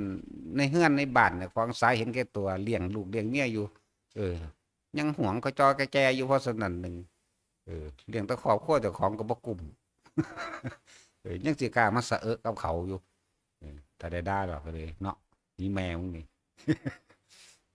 เป็นสั่นเด้ของเฮาเป็นคนเว้าตรงเว้าสุภาพเว้าจริงณตัดสินเฮาคนพ่อคนแม่มึงนี่โลดเด้แม่นหรือว่าแม่นล่ะคิดเอาเองนั่นเลยจังซั่นแหละมันว่าถ้ามรรคทายกบริสุทธิ์ปฏิฆาหกไม่บริสุทธิ์มันก็เว้าไปเด้มึงว่ากูบ่รู้ติปฏิฆาหกมรรคทายกนี่เนาะมึงแม่นหยังสันติทูตบ่สั่นตัวสังฆทานแม่นภิกษุทั้งหลายแล้วนั่นเป็นสมมุติสงฆ์ทั้งเบิดจักว่าล่ะความบริสุทธิ์หรือบ่บริสุทธิ์ใจนี่ทานจะมีผลมากขึ้นอยู่กับผู้ให้ไม่ใช่ผู้รับแต่ท่านเป็นอานิสงส์ตรงมันต่างตรงไหนมันแค่ว่าอานิสงส์ต่างถ้าโสดาสกิทาคราชเพิ่นมีธรรมะอันใดเพิ่นก็สิแสดงออกไปเพิ่นก็ให้พรคืนพรคือให้กำลังคือกำลังใจแนวทางตัวนี้ต่างหากแต่ความบริสุทธิ์มันบริสุทธิ์มันอุทิศได้แต่ว่าอานิสงส์นั่นน่ะเพราะหน้าดีหรือหน้าบ่ดีมันเป็นแนวใดก็คือว่าถ้าเฮาให้พระอรหันต์เพิ่นก็แสดงธรรมแบบอรหันต์นั่นแหละให้โสดาเพิ่นก็แสดงแบบโสดานั่นแหละสกิทาคาเพิ่นก็แสดงธรรมอันใดเพิ่นได้ขนาดใดมันก็แสดงอันนั้นแหละเป็นสั่นตัวบางทีภูมิจิตภูมิธรรมแม่นเพิ่นบ่บรรลุเพิ่นก็มีภูมิจิตภูมิธรรมมันสูงกว่านั้นก็มีสั่นตัวเพิ่นรู้เพิ่นบ่ไปซื่อนี่ก็มีสั่นแหละพูดถึงว่าให้กำลังใจให้แนวทางออกเด้อ เอาเข้าให้หมานี่ก็ยังได้บุญไหมแต่ว่าบ่แม่นหมาเจ้าของเด้เพราะว่าหยังหมาเจ้าของนี่คือเฮาเลี้ยงไว้ประโยชน์ตนเองเข้าใจบ่เป็นเพื่อนแก้เหงาแก้ง่อมเลี้ยงไว้เป็นนายพรานเลี้ยงไว้เฝ้าบ้านเลี้ยงเพื่อความสวยงามนี่มันยังอาศัยประโยชน์มันเลี้ยงงัวเลี้ยงควายก็คือกันก็อาศัยประโยชน์จากมันเด้นั่นบ่ได้คือให้ซื่อๆเด้คนละอย่างกันเด้อ จังซั่นนี่ให้กำลังใจคือสิละเอียดพ่อเข้าใจอยู่ดอกถ้าผู้ใดติดตามเฮาอยู่ก็ดีเนาะมันก็พ่อเข้าใจอยู่ดอกเว้าซ้ำนี่ก็ดีบ่มีผู้ใดอธิบายปานนี้หรอกมีแต่สิเว้านิพพานอย่างเดียวเนาะแม่นว่าซั่นอันนี้ไล่เอาเบิดเลยตั้งแต่มันทันได้เป็นทงหน้าเห็นไหมมันยังเป็นป่าเป็นขวากเป็นหนามเป็นป่าหญ้าคาเป็นหนามล้อมค่อมเป็นน้ำนกเขาอยู่ ถางออกจนว่าเริ่มแปลนจนว่าเป็นคันหน้าได้จนว่าเป็นไหหน้าได้จนว่าดำหน้าได้จนว่าเกี่ยวเข่าได้นี่ที่เฮาแสดงอยู่นี่ละเอียดขนาดนั้นเด้เพราะฉะนั้นสิว่าหญ้าก็เอาคือคนบ่ทันรู้จักหยังพวกนี้ยังเป็นเมล็ดพันธุ์พืชที่สิเจริญต่อไปหรือสิเสื่อมต่อไปฟังเอาตัวแต่ว่าการฟังธรรมนี่เป็นเหตุให้การเกิดปัญญาเด้คนหลุดพ้นเพราะว่าฟังหลายกว่าแต่สิเว้าเรื่องต้นโดยนั้นมันสุตตมยปัญญาเด้แม่นบ่ธรรมะบริสุทธิ์แท้จริงพระพุทธเจ้าแสดงก่อนหมู่ถ้าบ่ฟังธรรมพระพุทธเจ้าบ่มีทาง เออบ่มีทางกันแล้วกันน่ะเนี่ยการได้ยินได้ฟังตัวเป็นเหตุแห่งการรู้การเห็นเป็นการเข้าถึงสุตตมยปัญญาจิตตมยปัญญาเห็นบ่ล่ะหรือจังสั่นตัว แล้วก็การทำความเห็นในตรงเนี่ยเหตุในการบรรลุการแสดงธรรมกับบรรลุได้การฟังธรรมนี่เอาแล้วก่อนหมู่เลยนี่สุตตมยปัญญานี่การแสดงธรรมนี่สาธยายนี่แสดงธรรมอยู่เดียวนี่ผู้บ่บรรลุกับบรรลุได้เด้เห็นบ่ล่ะจังมาเป็นภาวนามยปัญญานี่ห้าอย่างอันเดียวสุตตมยปัญญาได้ยินได้ฟังมากที่สุดพระปัญจวัคคีย์ทั้งห้าเพิ่นได้ฟังสะก่อนเด้ล่ะเพิ่นจังบรรลุได้แต่เว้าเรื่องโอ้ยสมาบัติ8เขาเจ้าคล่องแคล่วมากๆรูปฌาน4อรูปฌาน4เขาเจ้าคล่องแคล่วมากเขาเจ้าแสดงฤทธิ์ได้เบิดแต่ว่าแสดงเห็นบ่ล่ะจังซั่นตัวแต่ว่าคือบ่บรรลุซั่นก็พระพุทธเจ้านำแนวทางนี่บอกอนิจจังทุกขังอนัตตาเด้ล่ะจังบรรลุได้ตะกี้เขายึ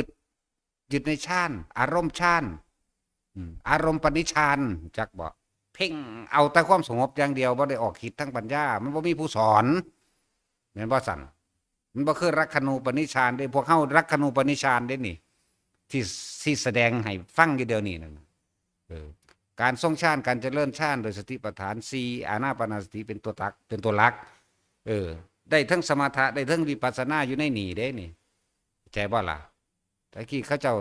ทำให้จิตนิ่งอยู่ในอารมณ์อันเป็นหนึ่งอารมณ์เดียวคือการบ่เข้าไปรับรู้หยังเด้ฌาน4อารมณูปนิชฌานพวกนั้นของเฮามันลักขณูเห็นลักษณะถึงว่าเห็นอนิจจังเห็นทุกขังเห็นอนัตตาไปพร้อมๆกันเลยนี่จังว่าบอกว่าให้เฮ็ดแบบมื่นตาเด้อมันบ่ได้ไปเข้าแบบรับตานิ่งหายพึบเด้อันนี้เอาเข้าแบบหรือส่งแบบมื่นตายังไปยังมาแลนอยู่นี่ก็ส่งชาติใดได้ตอนนี้แม่นบ่สัตว์นี่แล้วว่าท่านสิบอกเลยก็ยังอันพระกังขาเลวตะถามดูหลายพระพุทธเจ้าว่าอันคำตอบต่างๆที่ได้จากตถาคตหรือคำถามต่างๆมันบรรลุแล้วบ่แม่นบ่สัตว์เอาไปมาคือบ่หาเครื่องอยู่พระพุทธเจ้าให้แต่ว่าหลายปีแล้วได้7 ปีพุ่นล่ะเพิ่นว่าโอ้ศรัทธานี่ตั้งมั่นแล้วที่เพิ่นตอบให้ดูๆเพราะว่าหยังศรัทธาบ่ทันตั้งมั่นเมื่อศรัทธาตั้งมั่นดีแล้วมั่นใจแล้วว่าพระพุทธเจ้านี่ฮู้เบิดทุกอย่างกูถามหยังบ่เคยฆ่ากูเลยพอนี้พระพุทธเจ้าก็ฮู้คือกันโอ้มันตั้งมั่นแล้วไล่ให้ไปทรงฌานจักบ่เลยเป็นผู้เลิศในการทรงฌานเจริญฌานเข้าใจบ่บาดท่านแล้วมันก็บรรลุนำเพิ่นการทรงฌานนั่นแหละพระกังขาเรวตะหรือสิไล่มาแตประวัติอดีตเพิ่นก็ได้เด้เดี๋ยวนี้ซ้ำนิดนึงเนาะพูนแต่เพิ่นอธิษฐานปรารถนาในสมัยพระพุทธเจ้าปทุมมุตระพุ่นท่านกับพระพุทธเจ้าจำนวนภิกษุเนี่ย100,000 องค์พุ่น7 มื้อผู้ข้าบ่ปรารถนาหยังเลยผู้ข้าปรารถนาอยากเป็นผู้เลิศในการทรงฌานเหมือนภิกษุองค์นั้นพระพุทธเจ้าเพิ่นก็นิ่งอยู่จักหน่อยนึงดีบ่นิ่งสำละมันก็บอกโอ้เจ้าสิได้อยู่จากนี้ไปในแสนกับเด้อว่าซั่นพุ่นน่ะแสนกับเด้อเจ้าสิได้เป็นผู้นี้เพิ่นก็ว่าไปอยู่ได้ล่ะจังซั่นบัดนี้เพิ่นเวลาเพิ่นแสดงธรรมเองแสดงธรรมด้วยความวิจิตรพิสดารเด้เพราะว่าเพิ่นถ้าเฮาเอาประสาทจักว่าพวกคิดมากพวกปัญญามากจังซั่นเพราะว่าหยังคำถามคำตอบอหยังต่างๆพระพุทธเจ้าตอบได้เบิดก็เลยนำสิ่งที่พระพุทธเจ้านั่นล่ะมาตอบเลยแสดงธรรมโดยวิจิตรพิสดารละเอียดละออเด้ผู้ใดไปถามเพิ่นนั่นแหละนี่เรื่องของพระเรวตะกังขาเรวตะเพราะว่าพระเรวตะมีหลายเรวตะหลายบัดนี้ให้กำลังใจแต่ละคนที่บารมีขันต่ำๆก่อนนอนก็นึกถึงพระพุทธเจ้าทำสงฆ์ไหว้พระแล้วก็นอนแต่ว่าบ่ว่าสิเป็นบารมีขันต่ำขันกลางคืออาจจะสละมารักษาศีลเป็นแค่คำเว้าว่ารักษาบางที่มันก็บ่รักษาแต่ว่าโดยกายมันก็มาอยู่แต่ทั้งใจมันอาจสินึกถึงอันไปหาอยู่หากินหรือสร้างผู้นั้นสร้างผู้นี้มีอยู่นี่คือสละตัวเองสละจากตัณหาสละจากการกระทำทั้งกายและวาจาออกมาได้หรือวาจาบางที่ก็บ่สละได้แต่ทั้งกายก็ยังดีเป็นเครื่องสะสมเด้พวกนี้เป็นเครื่องสะสมมันมีอยู่48 มื้อในปีหนึ่งอาจจะมาได้แค่48 มื้อจักก็ล่ะ มาสวดมนต์มั่งมาทำวัดสวดมนต์คือเพิ่นมามาว่ารักษาศีล5ศีล8มั่งจังซี่นะคือหลายๆคนในบ้านนอกเฮานั่นแหละพวกนั้นทำทาพวกนั้นทำทาก็ยังดีเออส่วนมากกันนั่นอยากมาแต่ตอนเข้าพรรษาดอกเนาะเข้าพรรษามันจักมื้อเดี๋ยวนี้12มื้อหนึงเด้3เดือนนั่นน่ะแม่นบ่ซั่น12มื้อเด้มาแล้วก็ดีดีที่ว่าร่างกายยังมาอยู่ในนี่ร่างกายบ่ไปฆ่ากบฆ่าเขียดฆ่าหัวฆ่าปลาบ่ไปแต่ว่าเรื่องเว้าพื้นกันน่ะเว้าพื้นล้านเปอร์เซ็นต์อยู่แล้วทำท่ามาอั่นขอขอศีล8แต่ยามเที่ยงก็พุ่นไปอาบน้ำอยู่เรือนแล้วไปฆ่ามดแดงอยู่เรือนก็มีจังซี่นะความจริงเบิดแล้วที่เฮาเว้าอยู่นี่ก็เฮาเห็นมาตามนั้นเว้ยนั่นแหละแต่ว่ายังดีที่ว่าร่างกายเขามาอยู่นี่เขายังหยุดทั้งถ้ำทั้งกายได้จักหน่อยหนึ่งเป็นเครื่องประกอบอยู่จักหน่อย แต่ทั้งใจยังเฮ็ดอยู่ยังเว้าพื้นผู้นั้นผู้นี้อยู่เว้าเรื่องเฮือนเรื่องหน้าเรื่องเว้าลูกเต้าเล่าหลานยกอ้างลูกหลานเว้าพื้นลูกผู้อื่นมีจังซี่แหละก็ยังดีที่ดีที่ละมันเอาร่างกายออกมาบ่ตาบ่ได้เห็นอยู่ตลอด24ชั่วโมงคืออยู่บ้านแม่นบ่ล่ะนี่คือให้กำลังใจเด้บ่ว่าบ่มีผลมีเด้อมีหน่อยมีหน่อยหรือมีหลายก็ต้องมีดีก็บ่มีซะเลยตัวบาดนี่แม่นบ่ล่ะมันก็เป็นการสังสมตาเฮาบ่เห็นอันนั้นอันนี้มันก็บ่อยากปากอยากจมมันมาจมอันใหม่ที่เห็นอยู่ในวัดจังซั่นก็มีผลทั้งหมดนั่นแหละเก็บเล็กผสมน้อยเอาตัวผลใหญ่บัดบ่ว่าเจ้าสิบารมีขั้นต่ำขั้นกลางหรือขั้นสูงก็สร้างสามารถกระทำได้ในวันเดียวนั่นแหละเด้อก็สอนให้อยู่แล้วบอกให้อยู่แล้วเฮ็ดเอาบาดนอนพวกอันที่บ่มีเวลาหรือว่าทุกข์ยากหลายๆอย่างเฮ็ดเอาบาดนอนเด้อกรรมฐานขี้เกียจเฮาก็ให้อยู่แล้วเฮ็ดเอาบาดนอนพยายามมาฝึกจับจุดอุณโลมนี่แหละหรือทรงฌานเจริญฌานตัวนี้เฮ็ดไปจนนอนหลับนี่แหละกรรมฐานขี้ค้านถ้าเปรียบเทียบขี้ค้านหลายก็เฮ็ดเอาแตะบาดนอนซะถ้ามันตายบาดนอนวะอย่างสั้นอานาปานสติสติปัฏฐานสี่ ร่วมอยู่ในนี่ทั้งเบิดแล้วก็ผู้ใดรู้ลมหายใจใดแล้วมีเอาอาการปิติมาเป็นเครื่องยืนยันว่าเป็นผู้ทรงฌานเจริญฌานในปฐมฌานทุติยฌานนะเอาตัวนี้พุทธเจ้าเพิ่นก็ยังว่าเฮ็ดมือหนึ่งแม้ชั่วขณะเดียวชั่วขณะแค่ว่าลัดข้อมือหนึ่งเหยียดแขนออกหูแขนเข้าเราก็ยังกล่าวว่าบุคคลผู้นั้นเป็นผู้ไม่ห่างจากฌานจะกล่าวไปย้ายกับบุคคลผู้ทำให้บ่อยทำให้มากทำให้ชินทำให้เป็นดุจดังยานบัดนี้สำหรับพวกที่ว่าบ่มีเวลานะเฮ็ดเอาบัดนอนเด้อเฮ็ดจนนอนหลับรู้ลมเข้ารู้ลมออกรู้ลมเข้ารู้ลมออกจากฮู้ว่าทรงฌานหรือบ่ทรงฌานก็คือเอาอาการปิติมาเป็นเครื่องยืนยันว่าเป็นผู้ทรงฌานเจริญฌานด้วยอานาปานสติแล้วมันก็อยู่ในหมวดสติปัฏฐาน4มีสิทธิ์บรรลุธรรมได้นี่เอาบัดนอนบัดนี้พวกกันที่ว่าพอมีเวลาแน่ก็เฮ็ดมื้อละ3-4เทื่อเอาเทื่อแรกเฮาก็กำหนดตรงที่ว่าบาดนอนหลับเทื่อ2คือตื่นนอนเทื่อที่3ก็คือตอนพักเที่ยงกินข้าวนี่พวกนี้อันนี้ก็เอิ้นว่าทำให้บ่อยอยู่แต่ว่าอย่างบ่มากพวกมากๆคือพวกนี้แหละพวกขั้นสูงสุดพวกที่เขามาปฏิบัติเป็นประจำเลยมาอยู่ในสถานที่อันเป็นสัพพยะได้คบหากัลยาณมิตรที่ดีจังซี่แล้วก็มีความเหมาะสมหลายอย่างพวกนี้ให้เฮ็ดดูเบิดมื้อเบิดคืนหมดล่ะเฮ็ดไปจนชินแม้กระทั่งนอนหลับก็ให้รู้ได้พวกนี้พวกว่าท่านได้อย่างนึงก็นั่นแหละยังว่า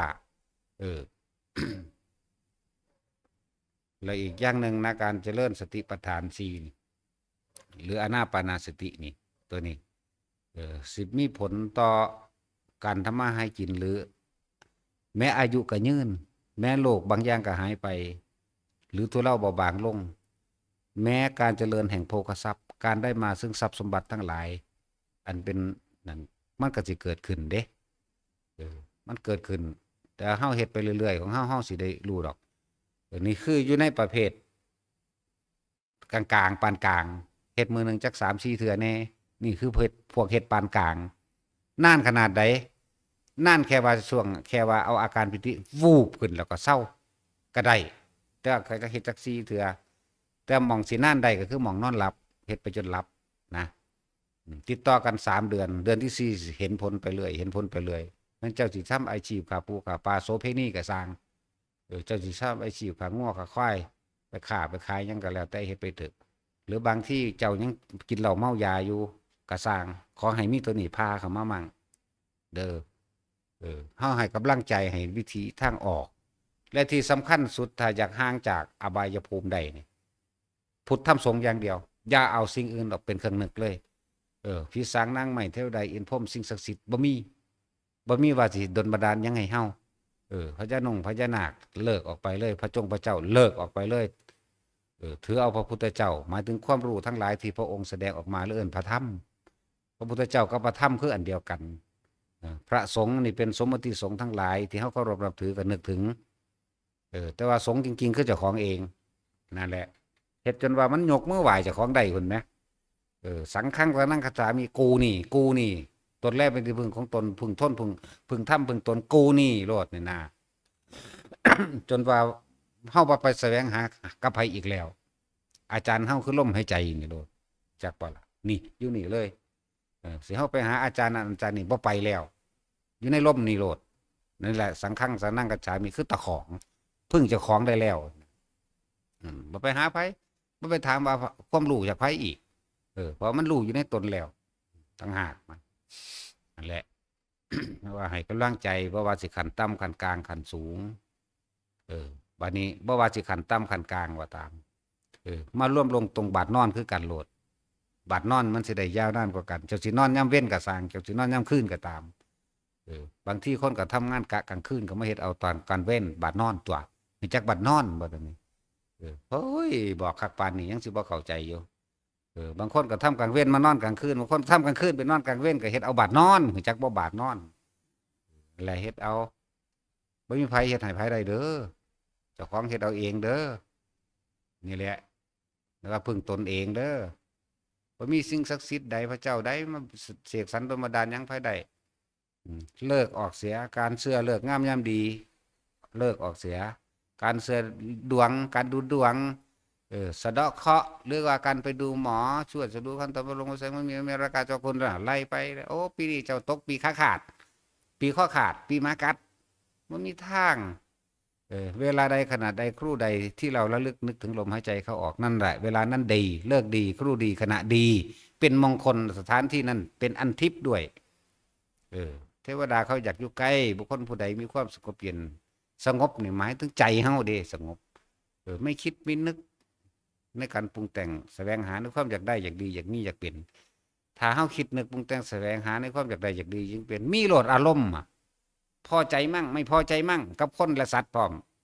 บุคคลสัตว์สิ่งของแม้กระทั่งดินฟ้าอากาศเรื่องราวต่างๆซึ่งตัวของเองก็บ่เคยหูบ่เคยเห็นเขาการเมืองต่างประเทศก็บ่เคยเห็นเขาก็ศูนย์ใดเด้เห็นบ่ล่ะสิว่าหยังกับการเมืองในไทยเนาะจักมากูสิล่ามไปใส่พวกนี้อีกอันนี้ นั่นแหละจังว่าเฮ็ดก็เฮ็ดให้เจ้าของก็เฮ็ดเอาตัวเนาะเวลาใดขณะใดครู่ใดที่มันดีที่สุดคือเวลาที่เรามีสติระลึกรู้เข้ามาสู่ลมหายใจเข้าลมหายใจออกลมหายใจเข้าลมหายใจออกเวลานั้นขณะนั้นนั่นแหละคือดีที่สุดแล้วเลิกดีมงคลดีก็อยู่ที่ลมหายใจตัวเองนั่นแหละอย่าลืมว่ามีสิ่งใดมาดลบันดาลยังไผได้นะเลิกทิ่มเสียการไปเสือถือลูกแก้วการไปเสือถือเหล็กไหลหรือขดหรือเข็ดหรือหยังก็บ่ฮู้ล่ะตาไม้ไผ่ก็เอามาบาว่าอันนั้นอันนี้เนาะกระโปะมะพร้าวจังซี่ก็เอามาถือหยังเขาเอิ้นกระโปะตาเดียวจังซี่นะตะของนั่นแหละหังฮอดบ่มีตา บ่ได้เปิดตาบ่ได้เปิดรับความจริงอีหยังเลยเนาะแหละมีเบิดจักกบจักอึ่งขี่ข้างขากเอามาเป็นของขลังสิงสาราสัตว์เดรัจฉานโอ้ยสิถือเดรัจฉานแล้วมันก็ถือหมาน้ำแน่ล่ะเนาะจะไปเตะไปตีมันหลายมันเดรัจฉานคือกัน เห็นว่าล่ะ นาคกับบ่ต่างจากหมาดอกเข้าใจว่าล่ะถ้าไหว้พวกนั้นก็ไหว้หมาน้ำแน่เพราะมันรักษาเฮือนให้เนาะเห็นบ่ก็อีหลีแล้วพวกนั้นมันมีแต่จินตนาการความคิดเจ้าเด้ล่ะอันนี้ที่ขี่ขโมยมาแม่มันบ่เห่าคนโลดเนาะเห็นบ่ตาสินจังซั่นตัวบางทีก็ไปกัดเป็ดกัดไก่ให้เสียเงินบางทีมันก็ไหลขี่ขโมยให้มันก็เห่าคนพอให้ได้ตื่นขึ้นมาเบิ่งนั่นเบิ่งนี่ได้อยู่เด้ล่ะเนาะพวกนั้นบ่มีเด้อุ้ยจังมันเป็นตัวแมงจังไดดอกเออประมาณนี้อุ้ยต้มกินกับตาสินนี่แหละนัดตาสินเฮางูสิงเสือบักใหญ่โอ้ยยำหนังปุดๆแต่ว่าก็ขาหลายโตอยู่เด้หลายโตอยู่ดอกงูนี่หลายอยู่ตะกี้เฮาไปไต่งูเด้กำเอาโลดเด้รู้จักว่างูมันนอนแนวใดตาสินเจ้าเคยไปไต่งูบ่งูมันนอนแบบไรเอามันนอนโตวยาวๆบ่โอ้คืออยู่สว่างกันมันนอนโคตรเด้มันนอนโคตรอ้อมแล้วก็บ่นอนสูงประมาณปลายนิ้วมือเฮานี่แหละเออประมาณนี้กำเอาโลดเด้ล่ะเฮาก็เลยนั่นแล้วบ่ซั่นสิเว้าว่ากูต้มกินเบิดแล้วพญานาคก้อยมื้อนั่นแหละก้อยพญานาคอันนี้เราเรื่องจริงเด้นี่เอาหลายเติบอยู่เด้ตะกี้นครพนมนอนน้ำพ่นคอยพ่นหยังนี่นะนอนกับกอไผ่เงี้ยงไปมันกระท้องเขาวาบๆเลยล่ะนะตัวใดมันสูงกับคอนฟาดลงมาตัวไม่ยาวๆตีปัวลงมาตัวใดมันต่ำกับกำเอาโดนแล้วมีเด้ตั้งตัวหน่อยตัวใหญ่เด้กำปุ๊บมันก็หัดแขนรึดเขาว่าหางก็แท่งมูลแท่งมึงพี่แล้วมันก็ดึงออกดึงเงี้ยๆพรวดออกมันก็อ่อนอุ้ยสวยตัวเนาะอันนี้ว่าความจริงเด้นี่เป็นอีหลีเฮ็ดอีหลีงูนี่ก็หลายเติบอยู่ในงูล่องจากป่างูนี่ล่องจากป่าอยากก็ป่านี่ที่หนึ่งเป็นตัวไดล้านงูนี่ที่สองนอกนั้นก็นิดๆหน่อยๆบ่หลายดอกยังสั่นก้อยเด้ก้อยใส่หมูม่วงก้อยงูทั้งว่าแม่นดิบเด้กะเผาก่อนเลยเนาะเขาก่อนแล้วเขาก็ขูดเกล็ดตัวแม่นว่าสัตว์หรือว่าบ่เคยเฮ็ดกินแต่ตัวใหญ่ก็ต้มใส่ปิดแล้วสิงดงต้มใส่ปิดเลยนั่นแหละจังว่าต้มพญานาคกินกูก็ต้มมาแล้วเด้สูว่ะวันนี้เขาก็ด่าเฮาล่ะแต่ว่ายังสู้ไหวแนวสั่นสู้ก็ไหวหมาน้ำแหน่มันรักษาบ้านสู้อยู่เด้เนาะตาสินคือตาสินแล้วก็รถแก้หมาเนาะรถหมาเฮาเอิ้น4 ตัว5 ตัวใส่หลังมากรีดยางบัดนี้เฮากันสนั่นหวั่นไหวน้ำวัดดิจังซั่นตัวเรามากันผีเด้ตาสินเราบ่ได้มากันหยังเด้พอได้เอิ้นใส่มันเออเอิ้นใส่มันอันเด้สายานผีก็มันน่ะมากันจังซั่นแหล้วกันความคิดเจ้าของซื่อๆดอกจังซั่นล่ะให้กำลังใจแต่ละคนให้แนวทางแต่ละคนเด้อบ่ได้อยากพ้นอยากรอดจากอบายภูมิถือเอาพุทธธรรมสงฆ์แม้เจ้าสิทำชั่วอยู่ก็ช่างมันธรรมดาเด้บางคนไปปล้นไปขี้ก็มีเด้ทำวัดซะก่อนเด้สิไปฆ่าเขานี่ทำวัดซะก่อนเด้เจ้าเฮ็ดหยังพ่อใหญ่ว่าเฮ้ยกูทำวัดก่อนเลยเจ้าจะไปฆ่าเขาจะทำบุญก็คือบุญบาปก็คือบาปแล้วเว้ยบักนี่เพิ่นว่าพ่อใหญ่น้อยพี่น้องเฮานี่แหละอยู่เพชรบูรณ์แล้วตายแล้วล่ะจังเว้าอันนี้ก็เลยเขาบ่ไปจับแล้วล่ะอันนี้ก็เป็นปล้นคนเลวไปแจกคนจนเด้พ่อใหญ่น้อยนี่ก็ดีปล้นคนเลวไปแจกคนจนเด้อพวกนี้เวลาสิไปฆ่าคนเอาแล้วนั่งสมาธิเป็นชั่วโมงสวดมนต์ทำวัดนั่งสมาธิเป็นชั่วโมงเด้จะเฮ็ดหยังพ่อใหญ่จะไว้จะปากว่าฝุ่นถ้าเสียงปืนเราดังขึ้นตายแล้วทั้งนั้นแบบนั้นอีหลีได้ล่ะมื้อนึงเราไปนอนจังได๋พวกเด่นไฮโลมาเหี่ยวใส่เราติบ่ได้ทำวัดเลยย่างไปยิงเอากลางวงเลยเฮาก็อยู่เป็นหยังเฮาก็เห็นเด้เฮาสิบ่จักแต่ยิงแล้วไปทำวัดต่อไหมเดี๋ยวกูไปทำบุญก่อนบาดนี้กูทำบาปเว้าหัวตลกคบขันใจดีแต่ฆ่าคนฆ่าคนเลวฆ่าแมงโลดมันบ่บาปดอก บ่เห็นว่าเราสิตกนรกเลยล่ะเราก็อยู่สวรรค์พุ่นเด้อล่ะแล้วก็ฝึกอานาปานสตินี่เด้อล่ะทรงฌานเด้อล่ะนั่นแล้วตะกี้เฮาคบแต่ผู้ใหญ่เด้เฮาบ่เล่นได้นำเด็กน้อยรุ่นเดียวกันปัญญาอ่อนบ่ไปเด้กับเด็กรุ่นเดียวกันบ่ไปเด้ไปแต่กับพวกผู้เฒ่าคน60 70 90ไปไปกับพวกนี้มีเรื่องใดความรู้รุ่นเดียวกันจื้อก็บ่ได้แล้วก็บ่แม่นคนอยู่บ้านนำเพราะว่าคนอยู่ทั่วโลกจังซั่นแล้วเด้อบัดนี้มาสรุปเอาบ่ว่าเฮาสิบารมีแบบใดกำลังใจแบบใด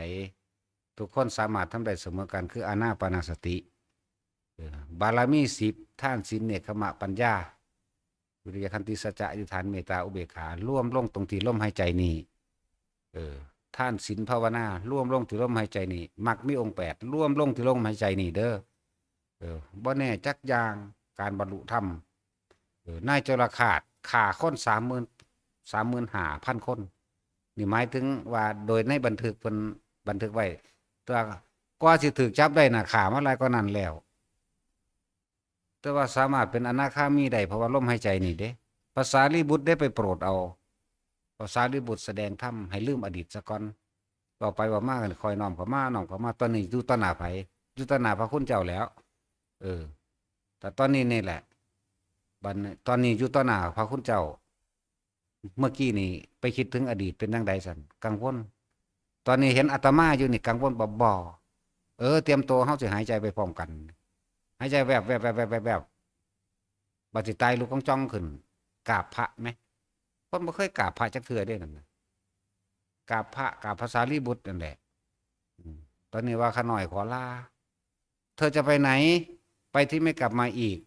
อนาคามีผัวธรรมดาบ่เฮ็ดโลดง่ายๆเฮ็ดทุกอย่างที่เว้ามานี่โลดไปเฮ็ดได้ใด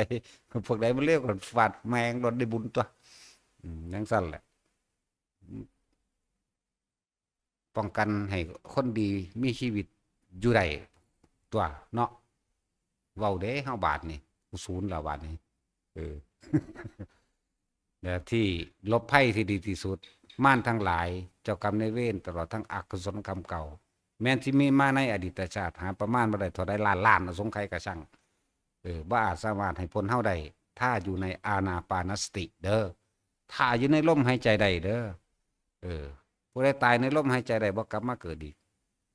จิตบ่มีหม้องตั้งความคิดของเฮาบ่ไปคิดถึงไผก็เกิดอารมณ์บ่ได้พบดับเป็นอุเบกขาแล้วก็ความอยากได้อยากดีอยากมีอยากเปลี่ยนบ่มีประกอบกับการได้ฟังธรรมยอดแห่งธรรมคืออริยสัจก็ยังบ่ทันได้แม่นยอดแท้อนิจจังอนัตตายอดแท้จากว่าอนิจจังทุกขังอนัตตาอริยสัจสี่ทุกสมุทัยนิโรธมรรคยังว่าเป็นหนทางให้เห็นอนิจจังนี่แหละให้เห็นทุกข์นี่แหละแม่นบ่ให้เห็นอนัตตาเด้ยอดทางปัญญาก็คือเหตุและปัจจัยทั้งหลายให้สัตว์เกิดปฏิจจสมุปบาทสายเกิดอวิชชาเป็นปัจจัยมาเกิดสังขารปฏิจจสมุปบาทสายดับการหยุดคิดนั่นแหละอสังขตธรรมนั่นแหละคือนิพพานเข้าใจบ่ล่ะนี่อยู่ได้ว่านี่จงบอกว่าทุกคนอยู่ในลมหายใจโลดเฮาสิเอาความคิดหยุดความคิดมันหยุดบ่ได้ก็เลยต้องหาวิธีหลอกความคิดบ่ให้มันคิดให้มันอยู่กับลมให้มันคิดในลมซะก่อน นั่นแหละเอาสมาทาน